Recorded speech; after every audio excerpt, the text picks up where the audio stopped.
Hello, everybody. Welcome back to another episode of In the Corner. I'm Cash. Happy Thanksgiving. Today we have episode 107. Sorry, it's been a long delay on this episode. It's been a busy week, but yeah, we need to talk about what happened last Saturday. Huge card in Saudi Arabia. Lots of very, very impressive performances in that stacked Ring Magazine card. David Benavidez, big win. Devin Haney beating Brian Norman Jr., dominating him to get the world title. Bam Rodriguez completely dominating Puma Martinez. Then Abdullah Mason and Sam Noakes putting on a fight of the year contender.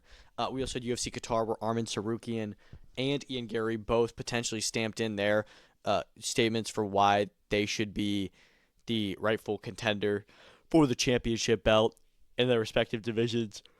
We're going to talk about that. We're going to talk about Takuma Inoue pulling off an upset win and beating the super popular Tenshin Nasukawa earlier this week, and everything else. We're going to talk about the Jake Paul Joshua press conference and that undercard, and we're going to talk about the fights we have coming up this weekend along with lots of other news. So strap in. It's going to be a good one. Okay. Start off. Let's talk about David Benavidez, Anthony Yarde. This whole card I thought was fantastic. I thought that it was just a really good display of some high-level boxing and mainly some boxing superstars. I mean, you had arguably three guys that are in the pound-for-pound top 10 on this card, and I thought they all turned in very, very strong performances. Starting with the main event, David Benavidez. This guy is just such a problem. I don't understand. He just came up to 175, and he's already the biggest guy there, where, it seems like he's going to cruiserweight next. Not even really mad about it. We'll talk about that in a second, but as for the fight itself, I thought Anthony Yarde was tough to, stay in there and continue to take the shots and then also be firing back because he's also a heavy hitter. And for him to be going for it, but no, he didn't win a single round in that fight, and his only chance was in the first half. And once you got right into the second half, he got stopped in the seventh round. The corner should have pulled him out arguably before then. He was just getting absolutely pummeled. Benavidez is just a relentless monster. He truly is a monster. He's so big, he's so powerful, and he's so, honestly just mean. He's honestly just mean. He's a bully. And but that's good in boxing. And as for this, I mean, I would love for him to try and get a shot at Undisputed against Bivol or Beterbiev, whoever wins the trilogy. But I understand he's going to have to wait a while for that. And there's not a lot of other good fights for him in the division. Where he looks up to cruiserweight, he sees Zurdo Ramirez, a guy who is also Mexican. And he says, look, I want to take the Cinco de Mayo slot from Canelo. We know Canelo's probably going to fight before then in 2026. So Benavidez may be saying, all right, let's do that. It seems like he and Zurdo already have a deal in place. Now, they have not, confirmed it or announced it or anything, but Benavidez more or less announced it, and they're talking about it. Golden Boy put up something like, save the date. So I don't know if anything's signed, but it really does seem like that is very much in plan for them to fight. And I'm okay with Benavidez moving up because, look, you think about it. He's definitely big enough to make the move to cruiserweight. There's not much at 175 for him besides a fight with Bivol or Beterbiev, but he's going to have to wait a while for that. Everybody else, I mean, who would you even put him in there with? Imam Katayev? Callum Smith? Joshua Buatsi? I mean, I don't know. There's no good fights for him in the division besides Bivol and Beterbiev. So even though it's such a stacked division, he's so much better than them. So I'm okay with him going up to cruiserweight next. Maybe he can come back down, but he's definitely got the size for it, and I think he probably beat Zurdo, and it would give him the chance to become a three-division world champion. He's definitely going to want to go for that. And yeah, I mean, it's a huge fight, and it looks like it's going to be happening early or mid next year on May 2nd in Las Vegas. Now, here is the only, caveat to that.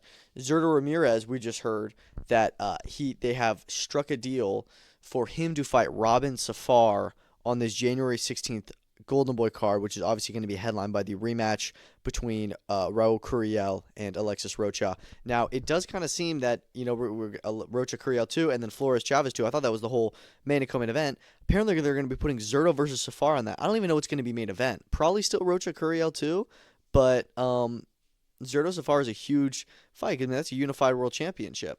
So it seems like that'll be going on that card, and that'll be a very, very big Golden Boy card. So looking forward to that one. As for the fight itself, I mean, I'm not overly mad at it. Golden Boy did sign Zafar for a reason, for him to be a potential defense against Zurdo. He's another undefeated record.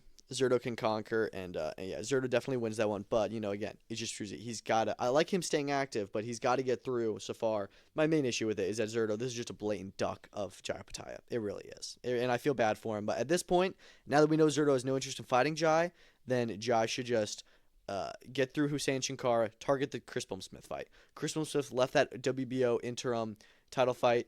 Jai will have fulfilled his mandatory after this. Make Jai Opetaia Chris Bumsmith next. That's the best thing you can do for him. Or unify with Badu Jack, Noel Mikhalian 2 winner. But probably Chris Bumsmith. Okay. As for the co-main event, Devin Haney beating Brian Norman Jr., the most unexpected thing happened. Someone got hurt in this fight. Someone got dropped, and it was Brian Norman Jr. Yes. Everybody thought Brian Norman has this insane power and that he was going to knock Devin Haney out. I never thought that. I expected this fight to be a Devin Haney victory. Honestly, I may have even given Brian Norman more props than he deserved in terms of I thought he would win a little bit more of the rounds than he did. I had him winning, I think, 2 rounds of the whole fight. I was not expecting him to get dropped by Devin Haney.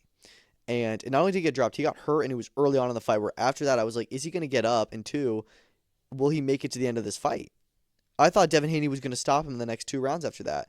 Now, Devin Haney then looked phenomenal for the first half of the fight and still looked good for the rest of it, but just kind of reverted back to his own typical fight where he just kind of doesn't do much and just takes the fights to the distance and wins on points. So I think that he could have done more in that second half to try and be more aggressive and dominate more. But look, he was levels above Brian Norman, and truly levels above him. And that just shows me Brian Norman is still probably one of the top 3 or 4 guys at 147 pounds. And I was just thinking, I'm like, who even is there that will challenge Devin Haney? I mean, obviously there's the Ryan Garcia rematch, but Ryan Garcia, do you even rate him in the top 10 at welterweight? That's why it's such a weird division. That's probably the hardest division to actually rank fighters in and rate them as who's better than who, just because it's so, anything can happen. Anything can happen. Because we're now hearing that Haney's want to fight Rolly Romero next. And I think Devin Haney dominates Rolly Romero. But Rolly Romero won a pretty wide decision over Ryan Garcia, who kind of beat up Devin Haney. Although he was on PEDs, it's no contest, but still. You get the gist. So it's just a really weird division to compare. I'd be fine if they went for Rolly. I'd prefer Rolly to fight somebody like Manny Pacquiao because it seems like that's happening. Ryan Garcia fights Mario Barrios. Lewis Crocker fights Conor Benn. And Devin Haney defends against likely who's going to be WBO number 1. And honestly, probably the most competitive fight that he can take right now, that being Jack Catterall. Jack Catterall is a similar style. He's actually a little bit more aggressive now as we saw in that Echo Esman fight. But I think you give Devin Haney a pretty good boxing match. Maybe you do that one next. But I thought he looked phenomenal. Maybe he's back in the pound-for-pound top 10 now, easily the best welterweight in the world, and showed that he wasn't too small, that he actually was ready to go welterweight. I mean, he was always a huge lightweight and a huge super lightweight, so he's just a little bit more in his natural playing field now. As for elsewhere on the card, Bam Rodriguez completely dominating Puma Martinez, and it was nice to see because Puma was talking so much smack, and Bam just, completely dominated him and stopped him in the round 10 with a great knockout. Definitely took his time in there, but looked phenomenal. I mean, you're just watching this guy fight, and it's like, dude, can anyone beat him? He's truly going to be a generational great. He's so young and has already accomplished so much. I mean, and Puma Martinez is no scrub. This guy's an undefeated world champion, just had 2 wins over Kazuto Ioka. He is a very, very, very good fighter, one of the better fighters in the lower weight divisions, and Bam just made him look like an amateur. So the question is, okay, does Bam wait for Taraji to beat Wilbaldo Garcia? Now, here's the issue.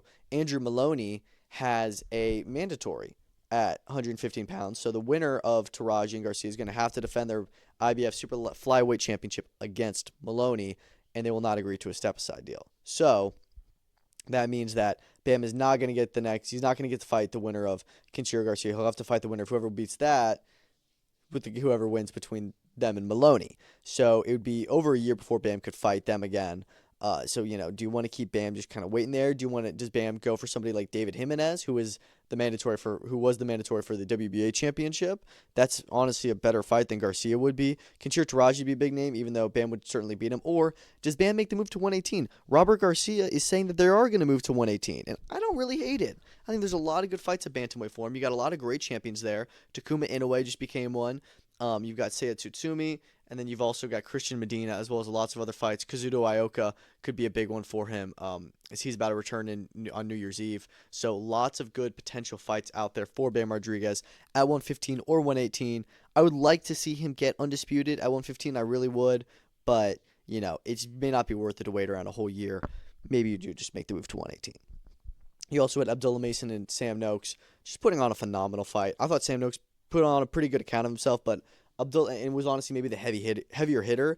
But Abdullah Mason was just the kid was just he's just such a great boxer. He's just really, really talented. He definitely needs to work on his defense. He was getting tagged up a bit, but he can take a shot. And he looked pretty long in there and used and just boxed really well and made it a very tough fight for Sam Noakes. And it was a phenomenal fight. The whole way through was really, really fun. I had Abdullah Mason winning 116, 112. I feel like that's a pretty accurate card. I enjoyed it a lot. He's now showed himself that, because my only worry with him is he ready for the stage? We knew Abdullah Mason was the better fighter, but is he too young? Is he too inexperienced? He wasn't. He's now the youngest world champion in the sport at 21 years old. It's just unbelievable to think about. He's 21 and he's already accomplished so much, made so much money, and so he's now WBO championship holder. You do have the other champions there. I don't think there's any need to, rush a unification for him. Top Rank's probably going to get him. Are going to try to get him a pretty light title defense if they can get a TV deal. I would like to see him fight the winner of Joe Cordina, Gabriel Flores Jr., because that seems like it could be kind of an eliminator, and the winner of that, whoever it'll be, you would have to favor Abdullah Mason by a pretty good margin, and Mason versus Cordina, Joe Cordina is a really good name to put on his resume, so I thought he looked great. Score a pretty good victory over the previously undefeated Samuel and MoMA on the undercard, moving himself to, I think, 22-1, I believe. So that was a 9th round stoppage. I thought it looked pretty good.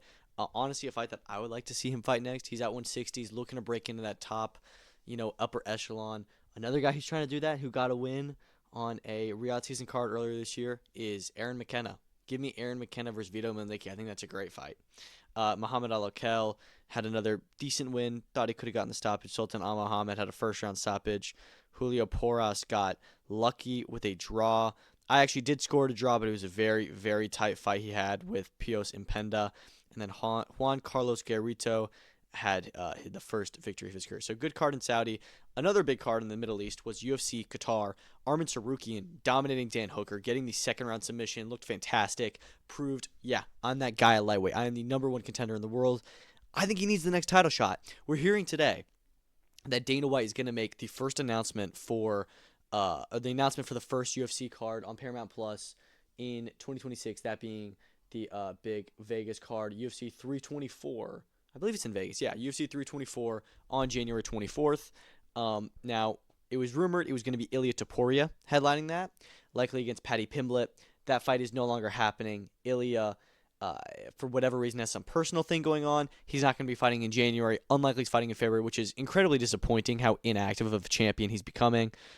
Took a long time to get the first defense at featherweight. I mean, he's fighting about every other 8 months. Don't really like that. But, hey, it is what it is. We're also now hearing that Paddy Pimblett versus Justin Gaethje could be happening for the interim belt on that card, and that would be the main event. Rumored co-main event, Kayla Harrison, Amanda Nunes, which I thought was going to be on the White House. It's a really... If you put those two fights together, that is a pretty strong start to the Paramount card. Not in terms of the actual fights the UFC could make, because Amanda Nunes coming off, a few years out of the cage, and then Paddy Pimblett, Justin Gaethje fighting for an interim championship when there's already a rightful number one contender to the real champion. So in terms of the actual sport, no, not a great start. In terms of eyeballs, putting Justin Gaethje, who's an established name, as is Kayla Harrison kind of, but Paddy Pimblett, who's a surging superstar, and Amanda Nunes, who's the GOAT of the sport. Yeah, that's definitely a very, very strong way for casuals to start off the deal. So we could be getting that announcement later. I do feel bad for Arman in all of this. Maybe the winner of Paddy Justin becomes the interim champion. Ilya defends against Arman in the spring, maybe like April time. And then after that, we see the winners fight each other. But I really think that Arman deserves the title shot next. He didn't deserve it because he was out for so long. But now that he's back and gotten a good win, I think he deserves it more than the winner, Paddy Gaethje, will. So, I don't know. He doesn't seem like he's going to get it, but I don't know. I hope he doesn't have to sit out for a super long time waiting for to fight Ilya, because I think he deserves him next.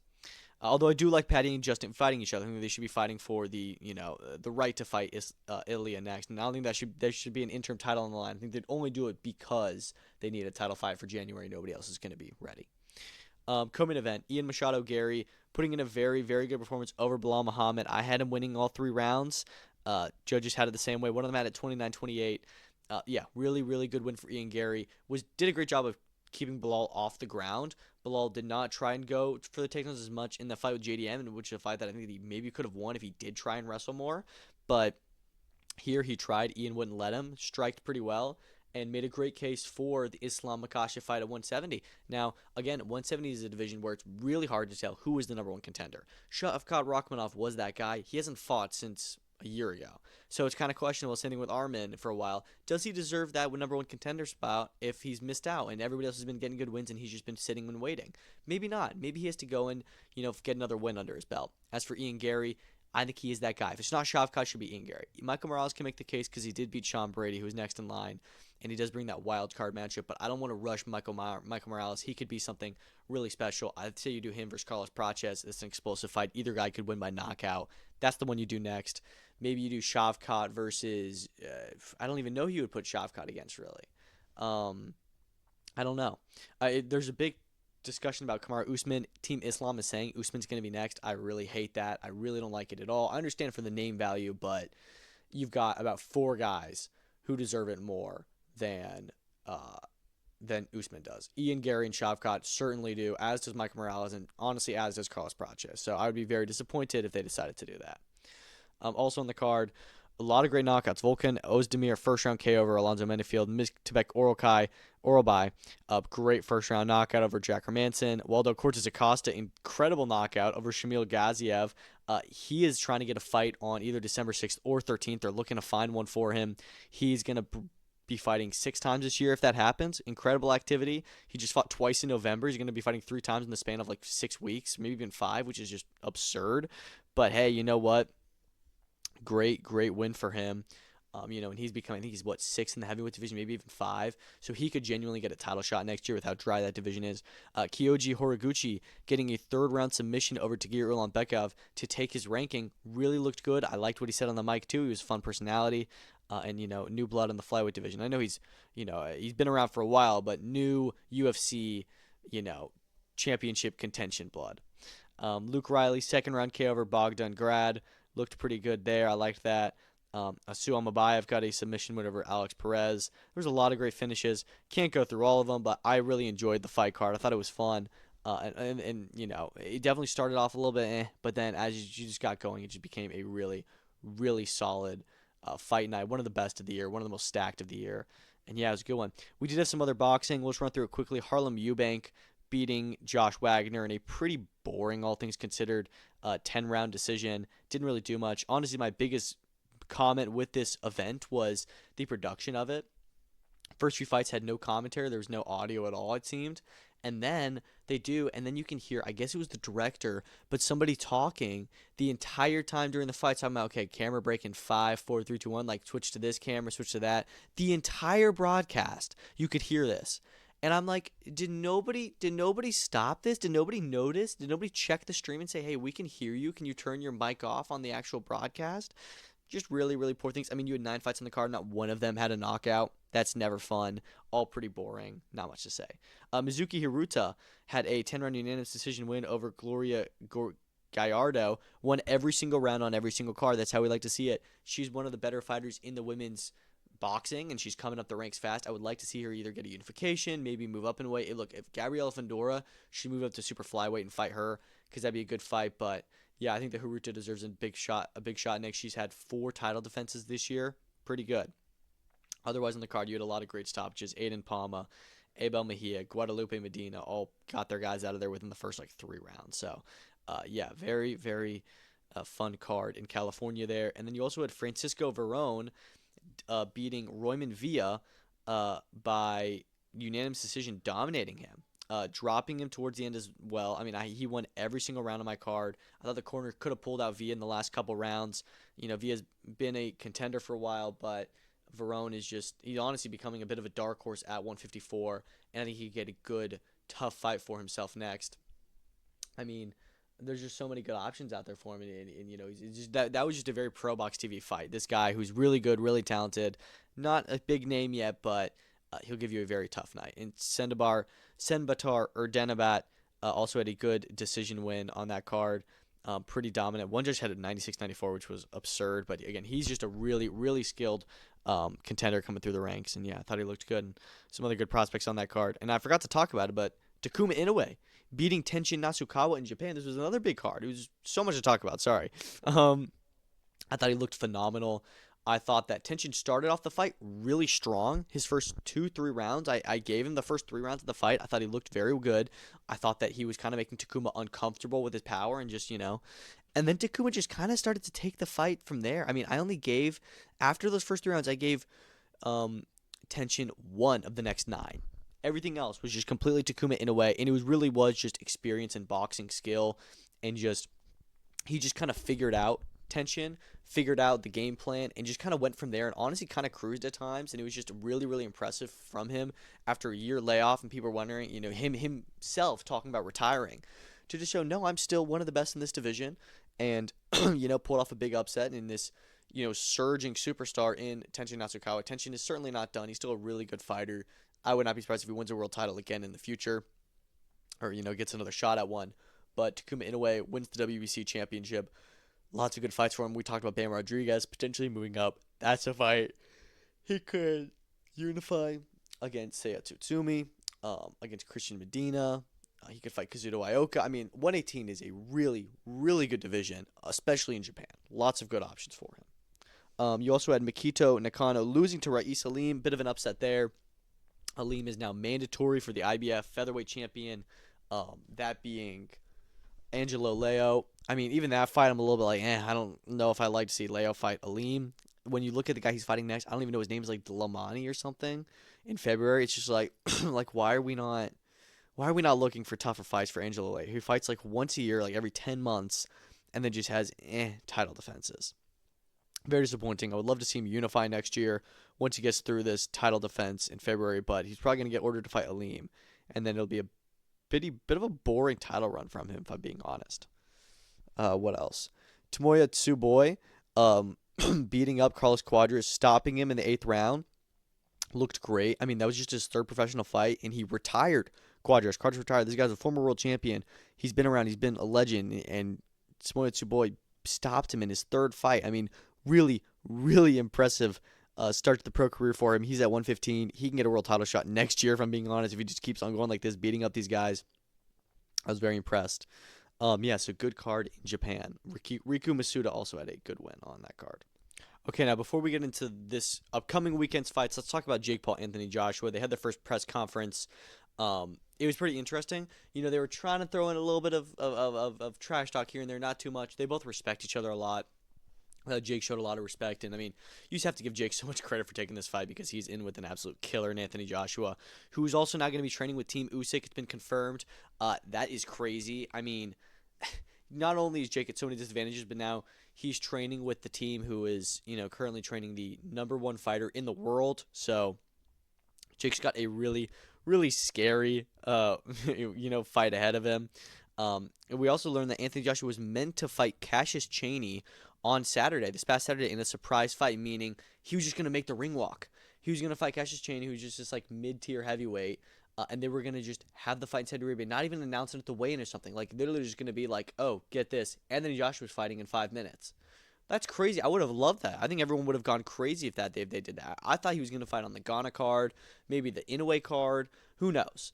But, they were planning on putting him on this. I just can't believe it. It was crazy. I wish we could have gotten that, but you know what? This is way better. Having Jake Paul and Anthony Joshua is better, in my opinion. Their face-off is just insane. I mean, all the memes of Jake just like regretting his choices, looking at Anthony Joshua's chest. Apparently, he was going to motorboat him. Is what he was going to do, which is just hilarious and stupid. But yeah, I mean, it's just a wild, wild world that we live in where this fight is actually happening. We also had the undercard confirmed. A lot of the same stuff that was going to happen in November. Baumgartner versus Bedoin. Johnson versus Gaye, Valle versus Bustillos, Griffin versus Cardona, Keno Marley as well. And the most interesting addition, we know we were meant to have Anderson Silva versus Chris Weidman. It will now be Anderson Silva versus one Tyron Woodley. I actually kind of like this fight more. Weidman, I don't know the last time he fought. I don't know if he's ever fought in boxing before. I don't think he has. Tyron Woodley, former Jake Paul opponent, actually may have given Jake Paul his toughest fight outside of Tommy Fury. His first fight with Jake was a pretty tough night for Jake. So I think that him and Anderson Silva should be a pretty fun fight, 6 rounds. I'd probably have to favor Silva because Woodley hasn't fought since he got knocked out by Jake, and that was almost 4 years ago. So I don't know. Silva hasn't been overly active either, but he's had some stuff here and there. Yeah, I like that fight a lot, and why not? The only thing missing is, of course, we were meant to have a title fight on here between Andy Hiraoka and Gary Antoine Russell. That was going to be on the Jake Tank undercard because PBC was working on that. Now that PBC has no involvement, it's obviously been taken off. However, we did hear Hiraoka's promoter say that they are now planning to have that fight on either January 31st or February 21st on a PBC show. So, I mean, hey, this February 21st show, maybe that's Ryan Garcia, Mario Barrios, maybe that's a PBC card, not a Golden Boy card. And then the January 31st could be that Teofimo Shakur card. We heard that may have been a PBC, but also Riyadh season. I'm not sure. January 24th was also rumored to be Manny Pacquiao, Rolly Romero. Maybe that date's been moved. I don't know. There's so many options, but we'll see what happens. There's so many question marks about what fight card's going to land where, and even if they're still happening. Like, is Manny Pacquiao actually fighting in January? Is Shakur Teofimo actually happening at all? Is Ryan Garcia, Mario Barrios real? All of these questions should be answered too. But let's talk about fights we have coming up this weekend. The big Matchroom debut for one, Ben Whittaker. He's going to be fighting Benjamin Gavazi. Definitely just not to give Gavazi any discredit or anything. He's got a decent record. Never fought anyone of note, really. Ben Whittaker has wins over Liam Cameron. That's about it. I mean, I don't know. It's okay. It's just a comeback opponent, a new start for him. He's going to get a win here. Then he's going to go have a fight early next year in the U.S. I would like to see him fight on like one of the early U.S. cards, like the Navarrete Nunes cards. Get him in the co-main there, maybe. And then we'll be on to bigger and better things. In the mid part of next year, you have him fight like the winner of Craig Richards, Dan Aziz. Do that. But as for this now, it's okay. I think that Ben Whittaker beats him. We'll see if he gets a stoppage. I would like to see him showboat. I really do like the showboating, if I'm being honest. So I like to see that. Co-main event, Cameron Vong finally rematching Gavin Gwynn. Really important fight for him there. He needs to win that one. A lot of controversy in the first fight. I'm expecting he will. I thought that he looked phenomenal against Jordan Flynn earlier this year. Last fight, didn't get a stoppage when I think that he could have. So we'll see what kind of Cameron Vong shows up then. But Gavin Gwynn, I mean, I don't know if he's taken a fight since their first one. He did. He had a 6-round decision win in August. That's it. So I don't know. But good that they're finally running that back. And I will pick Vong in the rematch, even though I'm not sure if he won the first one. Aaron Bowen and Ibrahim Suleiman, both coming into their first 10 rounders, fighting for Midlands areas titles. So maybe they've got good opponents for them there. 10-1 record, 6-1-1 record. Okay. Zelfa Barrett, Liam Dillon. Pretty fun fight at 135 pounds. I kind of like that. It's only an 8-rounder, which I find a little bit odd. I feel like that could have been a 10-rounder. I feel like they could have been higher up on the card, if I'm being honest. But, look, it's a fun 8-round fight. They just announced it, like, earlier this week. No problems with it. That could be a lot of fun. And I actually like that a lot. Molly McCann will be back on this card as well for her second pro fight. And Alfie Middlemiss will be fighting as well. So, good card in Birmingham. Boxer has the start of their BBC deal this week. Barely anyone's talking about it. They arguably have the biggest boxing match of the week with Frazer Clarke, Jeamie TKV for the heavyweight championship of Britain, the British Championship. Excuse me. I don't know, man. I'm excited for this fight. I think it could be a bit of a stinker. I think their styles could not gel well, and it could be pretty boring. I'm going to pick Frazer Clarke to win. I do think he's better than TKV is by a good margin. Maybe he can knock him out. Maybe. He's not the biggest puncher. Neither is TKV, really. So this could be a bit of a boring one, but I do have Clark winning it. Bobby Dalton will be defending his English championship against Joel Kodua. That's honestly probably the best fight on the card, if I'm being honest. Besides the main event, of course, and this should be arguably co-main. Kodua, I believe he's like the cousin or something, or nephew of Martin Bacoli, something like that. So, both undefeated. That could be fun. Fran Hennessy moving up to 10 rounds for the first time, fighting Fabiana Bitiki, who's 22-2-2. Bradley Goldsmith was meant to fight Mauro Silva, which would have been great. He's now going to fight Jordan Dujon, who's 10-5. And Jack Massey's back in a 6-rounder against a 10-4-1 fighter. So really not a great start to this BBC deal for Boxer. He had been delayed twice. This card is very weak. I don't even know what to say. It's just not the optimal start, but it is what it is. We do still have some other boxing this weekend, and let's run through it. California, another Pro X TV card, a stacked one. Justin Paldo going to be fighting Nike Theron in the main event. 10-round lightweight affair. Could be a fun fight. Paldo had a really good win earlier this year over Rakimov. So, yeah, I'm excited for that. Unfortunately, Jesse Magdaleno is out of the fight with Muhammad Yakubov, which was meant to be the main event. Sad for that. However, they do have Christian Cruz as the Christian Cruz Chacon as the replacement opponent, who obviously had an upset win earlier this year over Jeremy Hill. That was in September, so a bit of a quick turnaround for him. But I like that replacement opponent. Yakubov definitely still beats him by a pretty decent margin. I was excited for him to fight Magdaleno, but pretty good save, I think. What else? Eric Badillo, he's coming off a WBC Eliminator win to fight Elwin Soto at flyweight. You've got Adelaida Maria Ruiz fighting Alexis Kubicki for the vacant WBC Super Flyweight Championship. Kubicki just got stopped by Gabriel Fundora. And then Ruiz lost an interim title fight to Ginny Fuchs, and she's now getting the full title shot while Fuchs is still interim champion. Make it make sense. Doesn't make any sense at all. But hey, you have a title fight on this card, I guess. Carlos Balderas versus Ricardo Quiroz, another 10-round fight on here. Charlie Sheehy fighting on this again. He's going to be fighting D'Angelo Keys. Jordan Fuentes on this card. So yeah, a lot of good prospects on this card. The Tartarian brothers, Kevin Gudino. Yeah, I'm excited. Should be a fun night in Fresno. What else on this weekend? Oh, Elijah Pierce fighting Lorenzo Parra, the first ever Manny Pacquiao promotion event in the U.S. This is a really tough fight for Elijah Pierce. He's been coming up. His last few fights have all had a lot of scares in them. A lot of, is he really going to win this one? And then he always finds a way. So maybe he'll find a way again. Parra just fought Omar Trinidad to a draw. And yeah. So he got Trinidad to draw. What is he going to do to Elijah Pierce? Elijah Pierce and Trinidad are about the same level, I think. That's actually a really good fight. They should fight each other. But as for this, I think the Parra could give Pierce a real run for his money. So let's see who wins that Saturday night main event. I believe it's on ESPN+.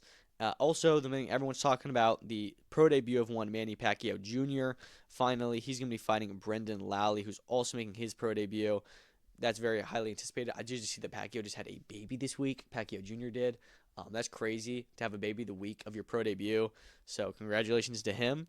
GBM has a card in the Netherlands, actually, this week in Greatest Cross headlining, stepping up to 10 rounds to fight for the IBF European Light Heavyweight Championship against Rostam Ibrahim. This is a huge jump up in competition, going from 6 to 8 rounds. He did beat Scott Forrest last time out, which was a really good win. This Ibrahim guy, 13-1-2. Good record on him. And, this is a European level fight. Big step up, I think, for Kraus. Let's see if he can do it. Let's see if he can pull it off. But it's a big ask. Although I do think he is very good. Just again, are you pushing him too quickly? Huey Fury back in another 8-rounder against Michael Webster. Honestly, not even the worst opponent considering who he's fought recently. But I would like to see him fight someone actually a challenge. And just another 8-rounder. It's like, come on. It's just... Other than that, not much else on the card. I did see this was meant to be on DAZN. Now they're saying it's like a pay-per-view on some other site, which is really frustrating. Like, why can't it just be on DAZN? Why do I have to buy a pay-per-view for it? So I don't know if I'm actually going to end up buying that, but we'll see. Konstantin Ursu is going to be fighting Ryan Amos at York Hall for the Commonwealth and WBO European Welterweight Championship. Ursu, pretty good fighter. He wins this. I would like to see him fight the winner of Walker McCormack to fight the British and Commonwealth. I don't know. I kind of like that.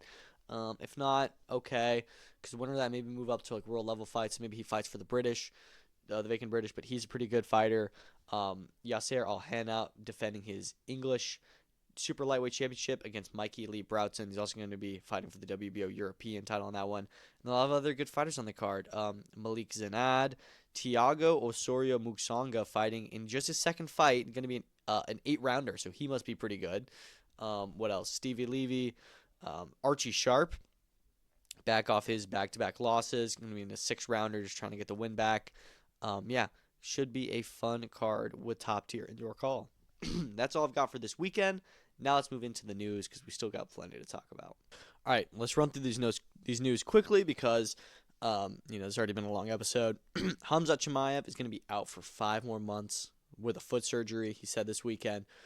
Another just disappointing inactivity from one of the UFC champions, him and Illy, and to be honest, Volk. Volk has not fought since April, and I thought he was going to fight in December, then I thought he was going to fight in January. I'm hoping he's fighting in February, and I'm hoping it's going to be against either Lerone Murphy or Movsar Evloev.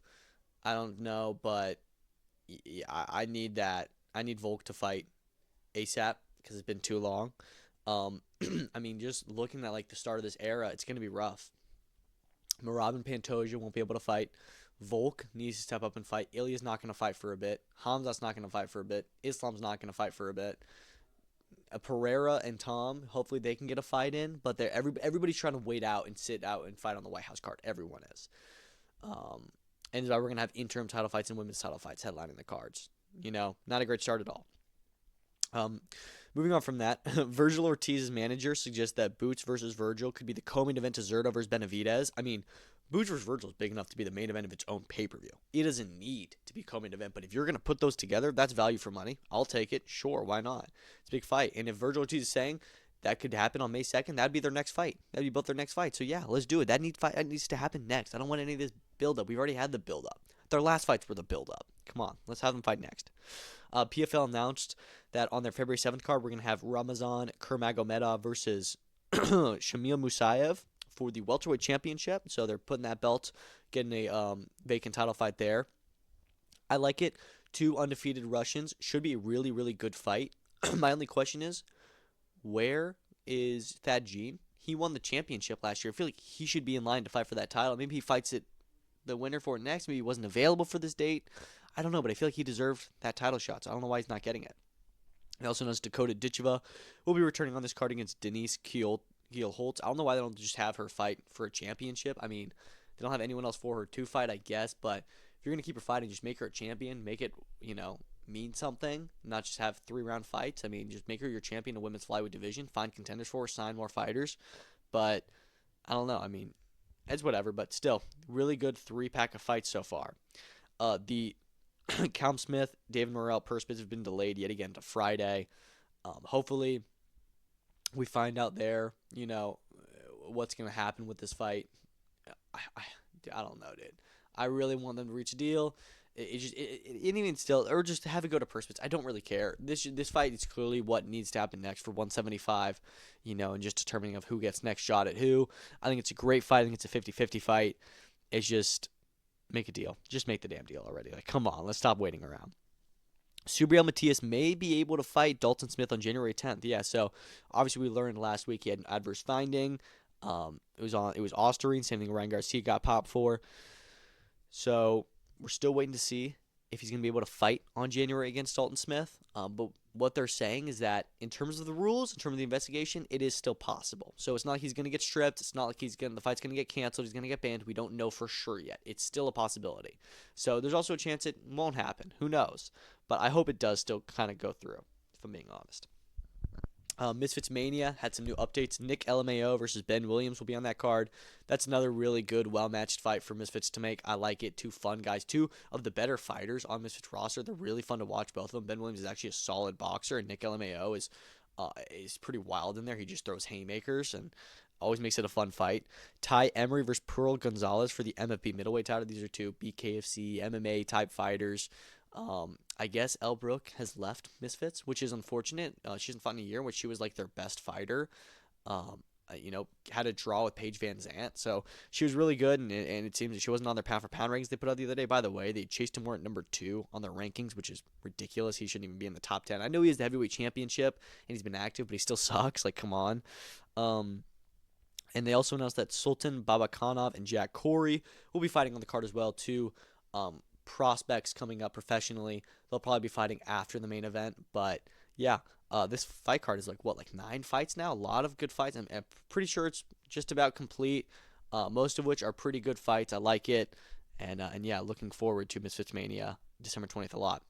Queensberry have announced that they signed top Uzbek amateurs Javokir Umataliev and Asad Kuja Muidinkujayev. So that's going to be a really tough time pronouncing these names over the next few years. But Umataliev, I believe he was a Olympian. Did he win gold, I think, too? So really, really top amateurs that they're signing. Good signings for them, not just Brits. And, yeah, good pulls by them. Lastly, KSW, a secondary MMA organization, announced that they are going to start taking points away from fighters if they miss weight. Meaning you miss weight. As soon as you start the fight, you lose a point. First round, 10-8, no matter what.